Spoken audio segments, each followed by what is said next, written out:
Powder লাগাইলে বুঝি সুন্দর হয়। বেডি দেখো না পাউডার লাগায়ও, এ বুড়িয়ে লাগায় ঘন্টা দুয়েক পর আবার এ বুড়িয়ে দুইয়া লাগে। বুড়ি জান এটা ধোকা, ঠিক কিনা বলেন না? এটা যে ধোকা, নাহলে বুড়ি ধোকা। মেকআপ বক্স ধোকা আবার লাগাইয়া সেরা, এটা ধোকা, এটা আসল না, এটা নকল। আল্লাহ নবী সাল্লাল্লাহু আলাইহি সাল্লাম বলেন বেনামাজি খবিস। আর নবীজি হাদিসে আছে বাথরুমে ঢুকতে, পেশাব পায়খানায় ঢুকতে নবীজি খবিস থেকে পানাহ চাইতেন, দোয়া পড়তেন। তো এই দোয়ার অর্থ কি? আল্লাহ আমি খবিস থেকে কি চাই? পানাহ চাই। তার মানে নবীজি বুঝাই দিছে উম্মত পেশাব পায়খানার মধ্যে থাকে খবিস। খবিসের ঠিকানা কোথায়? Bathroom, bathroom, toilet. আল্লাহুম্মা ইন্নী আউযু বিকা মিনাল খুবুসি ওয়াল খাবায়েস। আল্লাহ খবিস থেকে পানাহ চাই। বাথরুমে ঢুকতে বলেন, বেনামাজি খবিস। এই খবিসের ঠিকানা টয়লেট, নাপাক। এটা নাপাক, এটা অপবিত্র, অপদার্থ, এটা অকর্মণ্য। এটা জিন্দেগির আর অর্থ কি? জীবন মানে খানা, জীবন মানে ঘুম, জীবন মানে লজ্জাস্থানের চাহিদা পূরণ, যৌন চাহিদা পূরণ, এই তিন জিনিস। তাহলে কুকুরের সাথে, বিড়ালের সাথে, গরু ছাগলের সাথে তফাৎ কি? ওই প্রাণীগুলোও তো খানা, ঘুম এবং যৌন চাহিদা পূরণ করে কিনা? কথা বলেন না কেন? কুকুরের ছাও আছে কিনা? তো কুকুর বিড়াল খায় কিনা? কুকুর বিড়াল ঘুমায় কিনা? তো তোমার সাথে তফাৎ কি? বেনামাজি বলে সেজদা নাই যার কপালে, আমনের লগে জানোয়ারের পার্থক্য কোথায়? আমনে খারাইয়া কোন সে ভিডিও করুন, আপনি কোন? হ্যাঁ হ্যাঁ বলেন, এখন বলেন, আমরা শুনি, এনে 10 জনে বিচার করুক। পার্থক্য কোন? আপনার সাথে জানোয়ারের তফাৎ কি? ছেলেরা বলো বাবা, তোমরা যারা মাগরিবের নামাজ পড়ো নাই, হ্যাঁ লজ্জা কোথায় তোমাদের? শরম কোথায়? এই বেহায়া, কোন লজ্জায় আল্লাহর জমিনে চোখ তুলে তাকাও? হ্যাঁ নির্লজ্জ। ছি ছি ছি ছি। মুসলমান এত আত্মমর্যাদা বোধহীন হয় কিভাবে? মালিককে চিনে না, বানানেওয়ালাকে চিনে না, গোলামি বোঝে না, সেজদা দিতেও মন চায় না। মুসলমান এত পাষাণ হয় কেমনে? আরে তার মা কোথায়? তার বাবা কোথায়? আরে তুই কোন মার দুধ খাইছ রে? তোরে কি মা দুধ খাওয়ায় নাই? তুই কি বাবার হাতে বড় হও নাই? তুই কি মুসলমানের ঘরে জন্ম নেও নাই? হায় না ফরমান। মা বাপ গুলোকে বললাম, কি ফুতেরে মা আমনে দুধ খাওয়াইলেন? এই অপদার্থ তো সেজদাও দেয় না। হ্যাঁ এই বাপ, কার লাগে বিল্ডিং বানাইলেন? এই হাইওয়ান তো সেজদাও দেয় না। কার লাগে সোফা বানান? মাতবুরি দেখান, চা দোয়ানে বইয়া গপ মারেন, জিফুত লইয়া বালা আসি, কিতা বালা? এ ফাঙ্গাস আর তেলাপিয়া খান যে, এই কারণে বালা। হ্যাঁ এ ফার্মের মুরকা আর কক মুরকা, দুন্দুল আর করলা, দৈন্যা তার কাঁচামরিচ, টমাটো আর শশা, এই তো খানা। আর কিতা কথা বলেন? আর কি ঘুরে গেলে তো ফাঙ্গাস তেলাপিয়ে। দুনিয়ার বেশি কি ভোগ করছি আমরা? খুব আশ্চর্য কিছু, অনেক কিছু দুনিয়া ভোগ করছি আমরা। এটুকু দুনিয়া ভোগ করছেন বলে এ ফান কদ্দুর খান, বিড়ি খান, চা খান, বন খান, টেলিভিশনে মানুষের বেডির নাচ চান। আমনের বেডি তো আর নাচে না, নাচে মানুষের বেডি। কথা বলেন না? এতটুকু দেখেই দুনিয়া ভোগ করছেন বলে খুশি হয়ে গেলেন, তৃপ্ত হয়ে গেলেন, মজা পেয়ে গেলেন। আহা আফসুসের ব্যাপার। এত লম্বা আখিরাত কেমনে পার হবেন? এত লম্বা কবরের জিন্দেগি কেমনে পার হবেন বলেন তো? নূহ আলাইহিস সালামের জামানায় যারা মারা গেছে তারা আজ কত হাজার বছর কবরে পড়ে আছে। ইব্রাহিম আলাইহিস সালামের জামানায় যারা মারা গেছে তারা আজকে কতদিন কবরে পড়ে আছে। হ্যাঁ আবু জেহেল আজকে কত বছর কবরে পড়ে আছে? 1450 বছর, আরো বেশি, 1450 বছর ধরে পড়ে আছে কবরে। এরপরে তো হাসরের মাঠ, এরপরে তো ফুলসেরাত, এরপরে তো জাহান্নাম, আর তো রইছে। তাহলে দুনিয়ায় থাকলি কতদিন? কবরে পড়ে রইলি কতদিন? আপনি বলেন। আবু জেহেল দুনিয়াতে ছিল 800 বছর, কথা কন না? আবু লাহাব দুনিয়াতে জীবিত ছিল 900 বছর, তো কবরে আছে কত বছর? তো বাঁচছে কয় বছর? নাহলে 60 বছর, নাহলে 70 বছর, ঠিকই না বলেন? তাহলে দুনিয়ায় ছিলি কতদিন? কবরে আসত কতদিন। আচ্ছা, এই কথাই এখনই মনে হইল? হ্যাঁ, এরপরে তো সামনেটি রয়েছেই মিয়া, এখনো তো কিয়ামত আসে নাই, এখনো তো ইসরাফিল ফু দেয় নাই। একবার ফু দিবে, সব কবরে যাবে, আবার ফু দিবে, হাসরের মাঠ কায়েম হবে। আবার হাসরের মাঠের একদিন, খোদার কসম এই কোরআনে আল্লাহ বলছে, হাসরের ময়দানের এখন একদিন, প্রতি একটা দিন কয় ঘন্টা? হাসরের একদিন আল্লাহ বলছে 50,000 বছর, 50 আলফা সানা, 50,000 বছর। হাসরের ময়দানের পুরা সময় না, একদিন। একদিন পুরা হাসরের মাঠ কতদিন সেটা আল্লাহই জানে।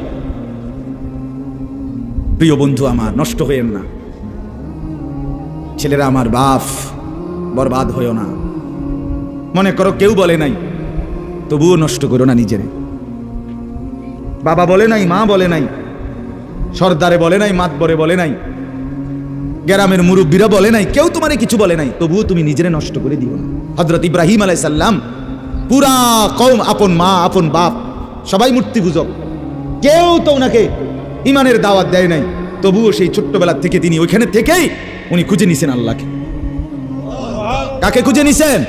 আল্লাহকে খুঁজে নিছেন, আল্লাহকে তালাশ করে নিছেন। কওমের লোকেরা বলছে যে তারকা এটা রব। বলছে আচ্ছা ঠিক আছে, দেখি তো। কিছুক্ষণ পরে তারকা ডুবে গেছে। বলছে কই, রব আবার ডুবে কেমনে? পরের দিন এলাকার লোকরা বলছে চাঁদ, এটাই আমগো রব। বলছে আচ্ছা ঠিক আছে, মানে নিলাম, দেখি তো। ভোর হতে হতে দেখে চাঁদ নাই। কি ও রব যদি জায়গা, তো আমি বন্দা রইলাম, রব কো? বুঝছেন না কথা? এরপরে বলছে সূর্য, এটা বড় সড়ো মোটা তাজা, এটাই রব। হ্যাঁ, ইব্রাহিম আলাইহিস সালাম বলছে আচ্ছা দেখি তো। সন্ধ্যা হয়েছে আর সূর্য ডুবে গেছে। তো ইব্রাহিম আলাইহিস সালাম বলছে হায় আমার কওম, কি কওইডি তোমরা? তোমার মাথা ঠিক আছে নি? রব কেমনে এর মোড়ে নামে? রব এমন হয় কেন? বানানেওয়ালা এত দুর্বল হবে কেন? তখন তিনি বলছে ইন্নী ওয়াজ্জাহতু ওয়াজহিয়া লিল্লাযী ফাতারাস সামাওয়াতি ওয়াল আরদা হানিফা ওয়া মা আনা মিনাল মুশরিকিন। যে না কওম শোনো, আমি তোমাদের বানানো কোনো দিকে ফিরবো না, আমি ফিরছি আমার চেহারা, আমার জিন্দেগি ফিরাইয়া দিলাম ওই সত্তার দিকে যিনি 7 আসমান ও জমিন পুরাটা বানাইছে। হানিফান, একনিষ্ঠভাবে আমি শুধু তার দিকে ফিরলাম। ওমা আনা মিনাল মুশরিকিন, আমি মুশরিকদের অন্তর্ভুক্ত নই, আমি আল্লাহকে ছাড়া কাউকে মানি না। হযরত ইব্রাহিম আলাইহিস সালামের বাবা বলছে পুত, তোরে আমি তেজ্য পুত্র করে বাড়ি ছাড়া করে দেব। হযরত ইব্রাহিম আলাইহিস সালাম বলছে আতাজিলুকুম ওমা তাদউনা মিন দুনিল্লাহ। আব্বা, আমি আপনারে ছেড়ে দিলাম, আপনি আমারে কিতে ছেড়বেন? আপনি বাইর জায়গা দিতেন না, কিতে আমি আইলাম না আপনার বাইর। আমার ইমান দরকার, আমার আখিরাত দরকার। আমি বন দিয়ে কিতে করবো? আমি সোফা দিয়ে করবো কি? আমি বিল্ডিং দিয়ে করবো কি? যার বাপে বিল্ডিং করে দিছে না, হাতে বেড়া পরে আর বিল্ডিং করতে পারছে না। মা কথা কয় না, বোঝেন নাই আমার কথাটা? যার বাপে জমি কিনা দিতে পারছে না, এবার পরে এবার ফুতে আর কোনোদিন জমি কিনতে পারছে না, তো তো কি আপনি যে একবার উল্টাইয়া গেছেন।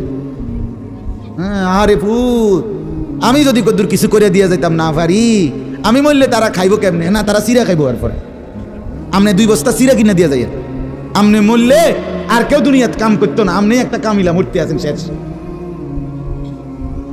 এটা ধোকার কথা না, বলেন না কেন? তো হযরত ইব্রাহিম আলাইহিস সালাম বলছে আব্বা আপনাকে ছেড়ে দিলাম। ওমা তাদউনা মিন দুনিল্লাহ, আল্লাহকে বাদ দিয়ে যে আপনি যাকে ডাকেন, সেই মূর্তি, আল্লাহকে বাদ দিয়ে যেগুলোকে আপনি ডাকেন, বাপ আমি এগুলোকেও ছেড়ে দিলাম। এবার ইব্রাহিম নবী বললেন ও আদউ রাব্বি, আমি শুধু কেবল আমার রব আল্লাহকে ডাক দিলাম। গোটা দুনিয়া ছেড়ে দিলাম বাপ, সংসারও ছেড়ে দিলাম বাপ, আপনি মা বাবার মায়াও ছেড়ে দিলাম, আমি শুধু আমার আল্লাহকেই ডাকলাম। আসা আল্লাহ আকুনা বিদুআই রাব্বি শাকিয়া। এবার ইব্রাহিম নবী বলেন আব্বা আমি বিশ্বাস করি আমার ওই এক আল্লাহকে ডেকে কেউ কোনোদিন বঞ্চিত হয় না। মাখলুককে ডেকে হেরে যায়, নেতা ভুলে যায়, কর্মীও ভুলে যায়, মা বাপ অনেক সময় রাগ করে, মা বাপ অনেক সময় ভুলে যায়, সন্তানও মা বাপকে ভুলে যায়, সবখানে হইতে পারে এমন, কিন্তু আমার আল্লাহকে ডেকে কেউ এমন হয় না যে বঞ্চিত হয়। আল্লাহকে বান্দা যখন জমিন থেকে ডাক দেয় আল্লাহ রব্বুল আলামিন সাথে সাথে বলে লাব্বাইক ইয়া আবদি, আমার বান্দা আমি হাজির, বল না বান্দা কি দরকার। বান্দা আবার বলে আল্লাহ, আল্লাহ আবার বলে লাব্বাইক, আছি তো বলো না। বান্দা বলে সুবহানাল্লাহ, আল্লাহ বলে শুনছি তো বান্দা, বলো না কি চাও বান্দা। বান্দা আবার বলে আলহামদুলিল্লাহ, আল্লাহ বলে বলো না কি চাচ্ছ বলো। আল্লাহু আকবার, বলে আবারও বলছি কি চাচ্ছ বলো না, আমি তো শুনতেছি, আমি তো আছি বান্দা। কিন্তু বান্দা যখন শুধু আল্লাহকে ডাকতে থাকে, জিকির করতে থাকে, তাসবিহ পড়তে থাকে, মনের কষ্ট দুঃখ বেদনা চাওয়া পাওয়া কিছুই বলে না, শুধু জিকির করে, শুধু জিকির করে, শুধু আল্লাহকে ডাকে, আল্লাহকে ডাকে, শেষ পর্যন্ত আল্লাহ খুশি হয়ে বলে বান্দা তুই যেহেতু আমাকে ডেকে মজা পাইছো, ঠিক আছে বান্দা তুমি আমাকে ডাকতে থাকো, আমি আল্লাহ তোমাকে দিতে থাকি। কি লাগবে আমি তো জানি, তোর বিবি অসুস্থ আমি কি জানি না, তোর ছেলে বিদেশে অসুবিধায় আছে আমি কি জানি না, কথা বলেন, তোর যে শরীরের সমস্যা আমি কি এটা জানি না, আমি তো সব জানি, কোথায় তোর কোন মুসিবত। আল্লাহর আড়ালে কি কিছু হয়, আল্লাহর গোপনে কি কিছু হয়, তাই না? আল্লাহর ইচ্ছা ছাড়া কি কিছু হয়। এজন্য মোবাইলের কথা বলতে গিয়ে এতগুলোর কথা লম্বা বললাম। ছেলেদেরকে বললাম বাবা অনেক ছেলে বসছো, মাশাআল্লাহ, আল্লাহ খুব বরকত দান করে। আজকে মুসলমানের যুবক তোমাদের ফেরার অপেক্ষা ইসলাম। তোমরা যদি নামাজি না হও, চরিত্রবান না হও, জীবনটা যদি নারীর পিছনে আর ছবির পিছনে, নর্তকীর পিছনে আর উলঙ্গ ছবির পিছনে, মদ জুয়া জিনা ব্যভিচারের পিছনে শেষ করে ফেলো, এই চোখের দৃষ্টি, এই নজর, এই চোখের দৃষ্টি, এটা যদি নষ্ট করে ফেলো, গুনাহ দেখতে দেখতে, নাপাক ছবি দেখতে দেখতে, তো তোমরা নিজের জীবনই ভালো বাঁচবা কেমনে, ইসলামের জন্যই লড়বা কেমনে। আর মুসলমানের যুবক যদি হেরে যায়, মুসলমানের যুবক যদি পড়ে যায়, তো দ্বীনের জন্য জানবাজি রাখবে কে? এই বুড়ারা 60 বছর 70 বছরের বুড়া, এবারা এবারা আর দৌড়তে পারবো, এবারা দোয়া না করবো, কথা বলেন না কেন? মুরব্বীরা কি করবে? কলিজা ছিঁড়ে দোয়া করবে। অতএব আমি আপনাদের কাছে এতক্ষণের কথার মূল একটা উদ্দেশ্য, আমি দুইটা আয়াত পড়ছি, এই আয়াতের আঙ্গিকে কথাটা বলার জন্য বলছি। আজকে আমরা গুনার মধ্যে সবচেয়ে বেশি, বহুভাবেই আমাদের মধ্যে গুনাহ আছে, বাকি এই নজরের গুনাহ আমাদের সবচেয়ে বেশি। কিসের গুনাহ বলেন না? নজরের। আমাদের চোখ নিয়ন্ত্রণ হারা, বাঁধন হারা। আমাদের যুব সমাজ, ছেলে মেয়ে, তাদের পুরাটা চোখ তারা মোবাইলকে দিয়ে দিছে। ওই যে আগে যে শুনছি যে স্বেচ্ছায় চক্ষুদান করতো, কথা বুঝছেন না কথা? হ্যাঁ, মরণোত্তর চক্ষুদান। এই মরণোত্তর চক্ষুদান না, জীবিত চক্ষুদান। ওই দেখেন, ওই দেন, ওই দেখেন, ইয়া দেখো, ওই মোবাইল কার হাতে? এতে সাইজ হলো ট্যাবলেট সাইজ, তার থেকে তার মোবাইল বড়। যেই অপদার্থ তার হাতেই মোবাইল দিছে, ওই সবচেয়ে বড় অপদার্থ। ওইটা একেবারেই অপদার্থ। সে যদি ভাই হয় তো ভাই অপদার্থ, বাপ যদি হয় ওইটা অপদার্থ বাপ। এই সন্তান নষ্ট করার সবচেয়ে বড় দায়ী আপন গার্জিয়ান। মা বেড়ি 2 বছরের বাচ্চাটারে বড় মোবাইলটা দিয়ে দিছে, তুই টিপ এটা, তুই তাবু ডিস্টার্ব করিস না, আমি সাইজ দিয়ে আসি ড্রেসিং টেবিলে, এবুডি পাউডার ডলে, হাতে মোবাইল টিপ। কথা বুঝেন নাই?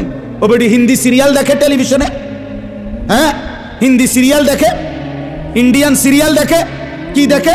মনোযোগ দিয়ে দেখে।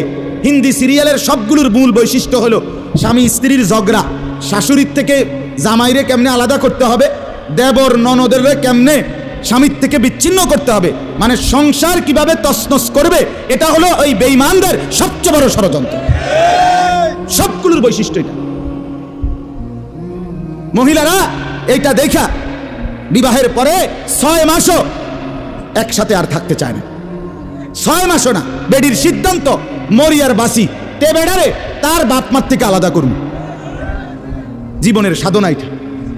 হায় হায়, লানত, অভিশাপ ওই নারীর প্রতি, যে নারী তুমি বেটি তোমার একটু সুখের জন্য স্বামী বেচারাকে আলগা করে লাইলা। তুমি তো কিছুক্ষণের সুখ হয়তো পাইবা, কিন্তু এই স্বামী মা বাবার নাফরমানির কারণে এই ছেলেটা তারে তো চিরদিনের জন্য জাহান্নামী বানাই দিল। মা বাপ যদি কষ্ট পায়, আহাজারি করে, মা বাপের কলিজার মধ্যে যদি ব্যথা লাগে, তো এই সন্তান জাহান্নামী হবে না? বলে। এজন্য আমরা প্রত্যেকেই এই কথাটা বলতেছিলাম। আজকে আমাদের সবচেয়ে বড় গুনাহ আমাদের ছেলেদের, আমাদের মেয়েদের, আমাদের নারীদের, আমাদের পুরুষদের, আমাদের জওয়ান, আমাদের বুড়া, আমাদের যুবতী, আমাদের বৃদ্ধা, সবার একটাই বড় রোগ। আমরা চোখ অনিয়ন্ত্রিত। বুড়া মানুষও টেলিভিশন চায়, বুড়া চাচা বাঁকা হয়ে গেছে, কাশে বেরামে ধরে গেছে, কিন্তু এবার আর টেলিভিশন সাউন্ড, বেরিত সাউন্ড, চা দোকানে নাচ গান দেখার অভ্যাস ছোটে নাই। এমন অভ্যাস আছে কিনা বলেন না? যার নাই হেবড়ার রাগ না হইলেই ভালো। আর যে বেটা রাগ হইলে, আপনার অভ্যাস থাকলে, আপনার রাগ হইলেই কি আর আসলেই কি। অতএব নজর নিয়ন্ত্রণ করা চাই, নজর হেফাজত করা চাই, নজর সুন্দর করা চাই। অতএব আমার বাপ, আমি আপনাদের কাছে কোরআনুল কারীমের এই দুইটা আয়াতের তরজমা শুনাইতে চাই। এটা পুরুষদের জন্য, নারীদের জন্য, উভয়টা। একজন মুসলিম পুরুষ, তার ব্যাপারেও আল্লাহর হুকুম, একজন মুসলিম নারী, তার ব্যাপারেও আল্লাহর হুকুম। উভয়কে আল্লাহ তাআলা বলছে চরিত্রের হেফাজতের জন্য সবচেয়ে প্রথম শর্ত, 1 নাম্বার দৃষ্টি হেফাজত। কোনো মানুষের চরিত্র সুন্দর কিনা এটার প্রমাণ তার নজর ঠিক কিনা।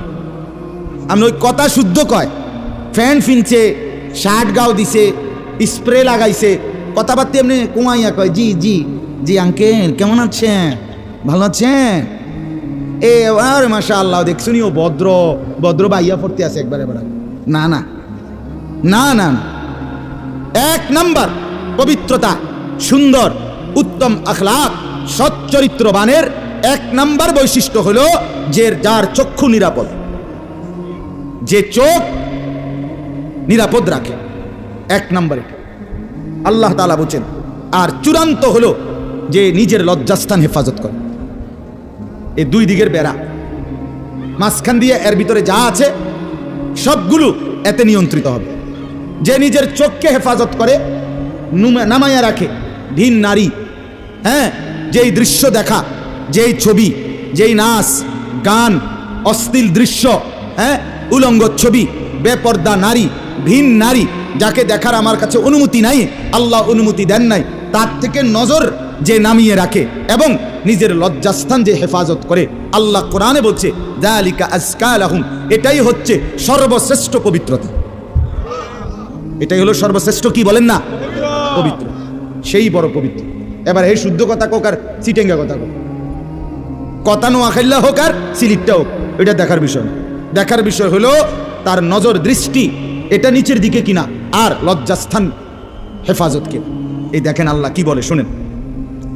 18 নম্বর পারা 24 নম্বর সূরা, সূরা নূর, এই সূরার 30 নম্বর আয়াত। আল্লাহ তাআলা বলেন, কুল, হে নবী আপনি বলুন, লিল মুমিনিন, সমস্ত মুমিন পুরুষদেরকে, মানে এই হুকুম কার্যকর শুরু হবে যেই ছেলেটা সাবালক হইছে, যেই মেয়েটা সাবালক হইছে, ওই দিন থেকে 100 কার্যকর। কোন ছেলের উপরে যেদিন গোসল ফরজ হয়েছে, প্রথম যেদিন তার বীর্যপাত হয়েছে, সেদিন থেকেই সে সাবালক, প্রাপ্তবয়স্ক, সেদিন থেকেই সে যুবক, সেদিন থেকে ইসলাম মানা পুরাটা 100 তার উপরে ফরজে আইন। ওই দিন থেকে তার 1 মিনিট 1 সেকেন্ড হিসাবের বাহিরে হবে না। প্রতি সেকেন্ড নিঃশ্বাসের জন্য তাকে মৃত্যু পর্যন্ত, মানে বালেগ হওয়ার দিন থেকে মৃত্যু পর্যন্ত যে হায়াত পাইছে, যে দূর আল্লাহর কাছে হিসাব দিতে হবে তদ্দূর। রাতের হিসাব, দিনের হিসাব, হাঁটলে বসলে উঠলে খাইলে ঘুমাইলে, এমনকি নিঃশ্বাসের হিসাবও খোদার কসম আল্লাহর কাছে দিতে হবে। কোনো মেয়ে যেদিন তার প্রথম মাসিক শুরু হয়েছে 13-14 বছর বয়সে, সেদিন থেকে সে প্রাপ্তবয়স্কা, সাবালিকা, সে যুবতী। অতএব সেদিন থেকে মৃত্যু পর্যন্ত তার হায়াত যতদিন পাইছে, একদিনের ভালো মন্দ, জায়েজ না জায়েজ, হালাল হারাম, বৈধ অবৈধ, সবকিছুর হিসাব সে আল্লাহর কাছে দিতে হবে। কথা বুঝলেন কিনা আপনি? হ্যাঁ, এটা জরুরি, এটা জরুরি। স্বামীর কারণে, শ্বশুরের কারণে, স্ত্রী মহিলা বলেন আমার স্বামী বাধ্য করছে দেবরের সাথে দেখা করা, স্বামী বাধ্য করছে ভাসুরের লগে দেখা করতে, খোদার কসম স্বামী যদি আসমান ভাঙ্গাও মাথাত চালায়, তারপরও স্ত্রীর জন্য এই কথা মান্য করা স্বামীর হারাম। আর স্বামী যদি এই হারাম কাজের জন্য বাধ্য করে স্ত্রীকে, এই স্বামী জালেম। এই স্বামী কি বলেন না কেন? শাস্তো ভাই, জ্যাঠতো ভাই, খালতো ভাই, ফুফাতো ভাই, দুলা ভাই, তারারে কইছে বাদ বাইরা দাও, তুমি আজ্ঞায় দাও, তারা মেহমান সব সময় কি আর আইয়েনি? হ্যাঁ, যেই স্বামী বলে, যেই শ্বশুর বলে, এই উভয়টাই জালেম, নিকৃষ্ট পাপী, সীমা লঙ্ঘনকারী, সীমা লঙ্ঘনকারী, কোনো সন্দেহ নেই, কোনো সন্দেহ। আল্লাহর হুকুমের বিরোধিতা করে মাখলুকের হুকুম মানা অনুমতি নাই, অনুমতি নাই। হযরত ইব্রাহিম আলাইহিস সালামের বাবা ওনাকে মূর্তি পূজা করতে বাধ্য করতে চাইছে, করছে না? কইছে না যে নরে তেজ্য পুত্র করে দেবো বেড়া, কোরআনের আয়াত। ইব্রাহিম আলাইহিস সালাম বলছে আমনেরে আমি ছেড়ে দিলাম। কিসের জন্য? ঈমানের জন্য। কিসের জন্য বলেন না? ওয়া ইন জাহাদাকা আলা আন তুশরিকা বি মা লাইসা লাকা বিহি ইলমুন ফালা তুতি'হুমা ওয়া সাহিবহুমা ফিদ দুনিয়া মা'রুফা। কোরআনে আল্লাহ বলেন, তোমার মা বাপ যদি তোমাকে আমি আল্লাহর সাথে শিরিক করতে বলে, তুমি কোনোভাবেই তার অনুসরণ করবে না। হ্যাঁ, তবে মা বাবার সাথে কষ্টদায়ক আচরণ করবে না, ব্যবহার করবে ভালো, ব্যবহার করবে উত্তম, তার গায়ে হাত দিবে না, তারে ধাক্কা দিবে না, তারে গালি দিবা না, তারে ধমক দিবা না, কিন্তু তার কথা মানবা না। কোন কথা? আল্লাহর নাফরমানির কথা, শিরিক, কুফর, নাজায়েজ, হারাম, হারাম। সেদিন আমার কাছে এক যুবক ভাই জিজ্ঞেস করছে কথা, যে তার বাবা তাকে বাধ্য করতেছে তার দোকান দেখাইয়া 5 লাখ টাকা সুদে টাকা নিয়ে দিতে। মন নাই? আমি পরিষ্কার আমরা বলছি যে অসম্ভব কথা। তোমার বাপ প্রয়োজনে তোমার ঘর থেকে বের করে দিবে, দেও। এক তো তুমি তারে গালি দিও না, কিন্তু তুমি তার এই কথা মান্য না। এই কথা মানার অধিকার, যেটা আল্লাহ হারাম করছেন সেটা বাবার কথার কারণে হালাল। আরে বলেন না কেন? যেটা আল্লাহ হারাম করছেন সেটা স্বামীর কথার কারণে হালাল না। না, আমি কিতা করতাম, বেডিতে এই সমস্ত ফাঁকনা কথা কইলে হইতো না। তে বেড়া বাতানে চাইলানে আমি রাইন্দা দেই, এরপরে কিতো বেডি হাতে কইতে পারবো। আরে আলাপ হোক, এসব আলাপ করলে হইতো। ফেরাউনের ঘরে বিবি আসিয়া ফেরাউনের মতো জালেম কাফের, তার ঘরে নিজের ঈমান 100 ঠিক রাইখা দেখাই দিছে পৃথিবীবাসীকে যে জমিনে ফেরাউনের চাইতে বড় কাফের কে হবে। আমি তার ঘরে থাইকা ঈমানদার থাকছি, আমি স্ত্রী আসিয়া, আমি জান্নাতি। অতএব পৃথিবীর সবচেয়ে বড় জালেমের ঘরে থাকলেও, পাপীর ঘরে থাকলেও তোমাকে আখিরাত বরবাদ করতে পারবা না। আল্লাহ আমাদের মা বোনদেরকে বুঝার তৌফিক দান করে, আপনাদেরকেও বুঝার তৌফিক দান। নিজের স্ত্রী, নিজের কন্যাকে বাজারের পণ্য বানাবেন না। আত্মমর্যাদা বহুত বড় সম্পদ, গায়রত। আপনার স্ত্রী বেপর্দা বাজারে বাজারে ঘুরে, রাস্তার পুরুষ রাক্ষসের মতো তাকাইয়া দেখে, আপনার আত্মসম্মানে লাগে না, আপনি বেগায়রত, আপনি পুরুষ নামের কলঙ্ক। আপনার মেয়ে বেপর্দা হাঁটে, 8-7 কাপড় পরে, টাইট কাপড় পরে, জামা পরে, রঙ্গিলা পাউডার সিয়া সাজ্জা রাস্তার বখাটে দুই পাশে কুত্তার মতো দুই পাশে গুরগুর গুরগুর কইরা পিছনে পিছনে ঘুরে। আমনে বাপ হইয়া জানেন, মেয়ে মা হইয়া দেখছেন, আমনের গায়ে লাগে না, কলিজায় লাগে না। আপনি বেগায়রত, আত্মমর্যাদাহীন পুরুষ আপনি। আমি সেদিন নিজে দেখছি, আমার কলিজা ছিঁড়ে গেছে। আমি নিজে দেখছি, ওই দেবিদ্যার রাস্তা দিয়ে আসতেছি, বাজারের মধ্যে জ্যাম। হঠাৎ আমার নজর জানালা দিয়ে বাহিরে দেখলাম একটা স্কুল পড়ুয়া মেয়ে। মেয়েটা আপনার স্বাভাবিকভাবে জড়সড় হয়েই হাইটা যাইতেছে সামনে দিয়া। ঠিক মেয়েটার এক হাত পিছনে একটা ছেলে আপনার এই বড় মোবাইল দিয়া মেয়েটা হাঁটতেছে মেয়ের মতো। এই জানোয়ারের পিছন থেকে ভিডিও করতে করতে মেয়ের যাইতেছে পিছন। আমার মন চাইছে জানালা খুলে বলি, বোন তোর পিছনে কুত্তা লাগছে, তোর পিছনে কি লাগছে? কুত্তা লাগছে, তুই তোরে কুত্তা থেকে বাঁচা। বলেন মুসলমান এত নিকৃষ্ট হয় কিভাবে? আমরা নিজে কিতাবে পড়ছি, আজকেও পড়ছি ইয়াহিয়া, এই বইটা ফিলিস্তিনি বই, এটাতে লেখা আছে পৃথিবীর পশ্চিম প্রান্তে, মনে করেন পৃথিবীর এদিকে শেষ প্রান্তে যদি কোনো মুসলমান বোন নির্যাতিত হয়, খোদার কসম পৃথিবীর পূর্ব প্রান্তের শেষ মুসলমানের উপরও ফরজ ওই বোনের ইজ্জতের বদলা নেওয়া। এটা মাসালা। হ্যাঁ, কথা ছিল এই, মুসলমানের যুবক হবে মা বোনের ইজ্জতের পাহারাদার। আহা, কোথায় সেই মোহাম্মদ বিন কাসেম, 17 বৎসরের যুবক, আরব থেকে, আরব জাহান থেকে আসছে ভারতে, সিন্ধু প্রদেশে দেবল রাজার এলাকায় একজন বোনকে একজন ডাকাত, জলদস্যু, একজন পানির ডাকাত জলদস্যু তৎকালীন জামানায় একজন মুসলিম বোনের গায়ের ওড়না ধরে টান দিছিল। তখন ওই বোন চিঠি পাঠাইছিল হাজ্জাজ ইবনে ইউসুফের কাছে আরব দেশে, হাজ্জাজ তুমি বেঁচে থাকতে তোমার মুসলিম বোনের গায়ের ওড়না ধরে টান দিছে বেঈমান কাফের, তুমি এর বদলা নিবা কিনা আমি শুনতে চাই। হাজ্জাজ ইবনে ইউসুফ আমরা কিতাবে পড়ছি এরকম চেয়ার ছেড়ে লাফ দিয়া দাঁড়াইয়া চিৎকার দিয়া বলছে, বোন আমার, গোটা আরবের সমস্ত মুসলমান যুবক প্রয়োজনে জান দিবে, আরবের সমস্ত যুবকের কলিজা যাবে, জান দেবে, শাহাদাত বরণ করবে প্রয়োজনে, তবু আমি তোমার এই বেইজ্জতির বদলা নেব। 3 বার সেনাবাহিনী পাঠাইছে সে, 3 বার। প্রথম 2 বার পরাজিত হয়েছে মুসলিম বাহিনী, তৃতীয়বারে নিজের একমাত্র মেয়ের জামাই মুহাম্মদ ইবনে কাসেম রাহমাতুল্লাহ আলাইহি, এই উনি ওনারে দিয়া এরপরে এই সিন্ধু দেবল রাজাকে পরাজিত করে ওই বোনকে জেলখানা থেকে উদ্ধার করছে এবং এই হিন্দু রাজার এলাকায় কালেমার পতাকা উড়াইয়া দিছে। হ্যাঁ, সেখান থেকেই এই ভারতীয় উপমহাদেশে মুসলমানদের যাত্রা, ইসলামের সূচনা। এক বোনের ইজ্জতের জন্য ধর্ষিতা হয় নাই, কাপড় টান দিছে কেন? খলিফা মুতাসিম বিল্লাহ, এক ইহুদি খলিফা মুতাসিম বিল্লাহ, মুসলমানদের একজন খলিফার নাম উমাইয়া খলিফা। ওনার আমলে একজন মহিলা ইহুদিদের এলাকায় গেছিল, বাজারে পর্দানসীন বোরখাওয়ালা নারী।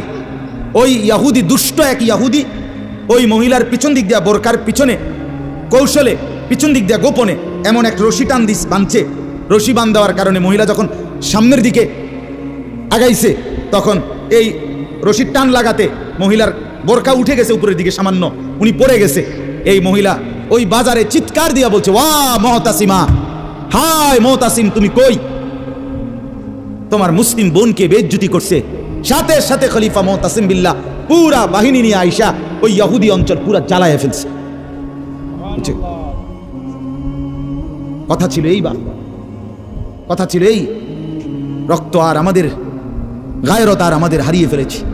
পরের মেয়ে দেখতে দেখতে, পরের নারী দেখতে দেখতে, টেলিভিশন দেখতে দেখতে, নিজের বিবি বাচ্চারাও লাগাই দিছেন, নিজের ঘরে টেলিভিশন চাইতো, নিজেও বইয়া বইয়া সাদোয়ানে বেড়ি চান, টেলিভিশন চান, ফুতেও সারা রাত সারাদিন সমবয়সী ফুলানের লগে হাইটটা মোবাইলে ছবি চায়। তো সমাজ গড়বে কে? পরিবার নিরাপদ থাকবে কেমনে? কথা বলেন না কেন? বুড়ারাও সাদোয়ানে, বেড়ি তো ঘরের টেলিভিশনে, ফুলাফাইনে মোবাইলের আড্ডায়, তো মানুষ চরিত্রবান হবে কিভাবে? কমপক্ষে মুরব্বিগত লজ্জাবোধ থাকা আমার মাথাতে ধরে না। মানে দাড়িওয়ালা 60 বছরের বুড়া বেড়া কেমনে বেড়ি চায় সাদোয়ানে বই? আমার একবারে বহুদিন ভাই, আমি এটা অনেকদিন চিন্তা করে চাইছি, এটার কারণটা কি? আরে এরকম বুড়া বেড়া কি লেগে বেরিয়ে চাই? আমনের কি জীবনটা আজ এতটা বছর পরেও এখনো আমনের আখেরাতের কথা মনে পড়ে নাই? আরে কি ডাকাইতো আমনে মরতেন না? আয় হায় হায় আল্লাহ, একটা সমাজের মধ্যে কিছু মানুষ তো থাকা উচিত। আরে বলেন না, 2, 4, 10, 50 জন মানুষ তো একটা সমাজে থাকা উচিত, যারা সবাইকে চরিত্রের কথা, আখলাকের কথা, নামাজের কথা, আল্লাহর কথা, পরকালের কথা বলবে। এটা কি উচিত না? কথা বলেন, উচিত না? কিছু মানুষ উচিত। কই মানুষগুলো কই? বলেন না চাচা, ওই মানুষগুলো কই? চেয়ারম্যান ভাই বলেন, কই মানুষগুলো কই? আচ্ছা চেয়ারম্যান আপনি কোন ভাই? আমি তো এতক্ষণ খেয়াল করি নাই। আরিফ ভাই আমাদেরও খুব কলিজার টুকরা, মহব্বতের আমার। তো আপনি বলেন, একজন চেয়ারম্যানকে বলতে বলেন মাইক দিয়ে, এখন 1 সপ্তাহ 1 মাসে এই নারী গঠিত কেলেঙ্কারির কি পরিমাণ বিচার তারা করতে? আমি অসংখ্য চেয়ারম্যানের সাথে কথা বলছি, প্রায় বলে হুজুর সমাজটা খাইয়া লাইছে একদম। এই যে বলতেছে এটাই বেশি চরিত্রহীনতার সয়লাভ। আহা আহারে নারী বেচারা স্বামী 16 বছর বিদেশ করছে, হায় রে কলজা ফাটা তার কষ্ট। কি পরিমাণ রোদ্রে টাকা রোজগার করছে, কয়টা টাকা। আমি তো সৌদি আরবে যে কয়বার আল্লাহ নেওয়ার তৌফিক দিছে, হজ উমরায় গেছি অন্য কোনো কারণে না, প্রতিবারই দেখছি বাফ আহারে প্রবাসীদের কষ্ট কাকে বলে। প্রখর রোদ। এই শুধু তর্জমাটা শুনেন, 5 মিনিটে শেষ হয়ে যাবে তর্জমা। আল্লাহ তাআলা বলেন, কুল্লিল মুমিনিনা, হে নবী আপনি মুমিন পুরুষদেরকে বলেন। তাহলে পুরুষ বলতে কি বুঝাইছি বুঝছেন তো এটা নাকি? যেদিন থেকে সাবালক, আর মহিলা যেদিন থেকে তার মাসিক শুরু হয় প্রথম, সেদিন থেকে নারী। আল্লাহ বলেন, হে নবী প্রত্যেক পুরুষকে বলেন, ইয়াগুদ্দু মিন আবসারিহিম ওয়া ইয়াহফাজু ফুরুজাহুম, তারা যেন বাধ্যতামূলক 2টা কাজ করে। 1, ইয়াগুদ্দু মিন আবসারিহিম, তারা যেন তাদের চোখ নিচের দিকে নামায়। ভিন নারী থেকে, নাজায়েজ দৃশ্য থেকে, যে জিনিস দেখার অনুমতি নাই, যেই ছবি দেখার অনুমতি নাই, যেই নারীকে দেখার অনুমতি নাই, তার থেকে যেন তারা চোখ নামায়। ওয়াহফাজু ফুরুজাহুম, এবং প্রত্যেকটা মুমিন যেন নিজের লজ্জাস্থানকে হেফাজত করে। নিজের লজ্জাস্থান হালালভাবে অনুমোদিত ছাড়া, স্বামী স্ত্রীর পবিত্রতা ছাড়া অন্য কোনো ক্ষেত্রে নিজের লজ্জাস্থানকে হারামভাবে যেন ব্যবহার না করে। নিজের হাত দ্বারা কোনো অবৈধ কাজ যেন না করে, নিজে পুরুষ যেন কোনো অবৈধ নাচ না করে, ভিন নারীর সাথে যেন নিজের লজ্জাস্থানের জিনা ব্যভিচার, যেন অসভ্যতা অশ্লীলতা এমনটা যেন না করে। আল্লাহ বলেন যালিকা আযকা লাহুম, কি হবে এতে? আল্লাহ বলে এটাই হবে সর্বশ্রেষ্ঠ পবিত্রতা। এটাই কি বলেন না? সর্বশ্রেষ্ঠ পবিত্রতা। ইন্নাল্লাহা খাবীরুম বিমা ইয়াসনাউন, আল্লাহ বলে যত কৌশলে, যত ফন্দিতে, যত বুদ্ধিতে, যত সিক্রেটে, যত গোপনে তোমরা যে যাই করো, আমি আল্লাহ 100 খবর রাখি। আমার কাছে কিছু গোপন নাই। অন্তরের হালাত, বাহিরের হালাত, কক্সবাজারের দৃশ্য আর বাড়ির দৃশ্য, রাত গভীরের দৃশ্য, দিনের আলোর দৃশ্য, গোপন জায়গায়, হোটেলে, রেস্তোরাঁয় অথবা পার্কে, বিনোদন কেন্দ্র।